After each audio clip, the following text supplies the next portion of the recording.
the way and the truth and the life, it was faced by scared and uncertain disciples.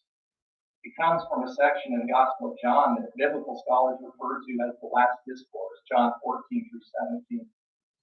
These 4 chapters of John, more than any of the other New Testament Gospels, give us an inside look into what Jesus was thinking about and teaching his disciples during the hours just before his passion and death on the cross. They could well be described as the last will and testament of Jesus Christ.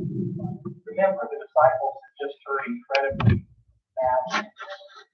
They have gathered in a borrowed room. Everyone is packed into tight quarters.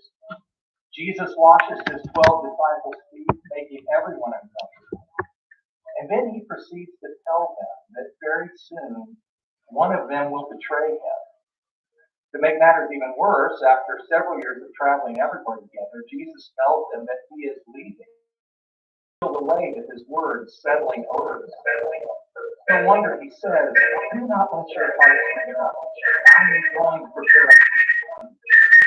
I will come again, and I will take you to myself, so that where I am, there you may be also. And you know the way to the place where I am going." That's when Thomas speaks up. History has named him Doubting Thomas, but I am glad he was there, because Thomas had the courage to ask the question that everyone else wanted an answer to. He was like a student in a classroom who stops the professor in the middle of his lecture and says, "Excuse me, this may be a silly question, but we have no idea what you're talking about right now." In fact, it wasn't a silly question. I can appreciate the fact that Thomas had the presence of mind to identify the very large elephant in the room. Minds.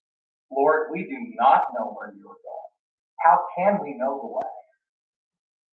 Life is like that, isn't it? There are times that we find ourselves wondering which way to turn. Times when we thought we knew where we were going, or hoped we knew where we were going, but having to admit that we have totally lost our way. There seem to be so many intersections, turns, so many options. What we wish for more than anything else in the whole of life is a match. Thankfully, Jesus answers Thomas' question, and I more than anything else in the truth in life. No one comes to the Father that he doesn't involve. It's interesting that the emphasis of Jesus' claim is purely on the way.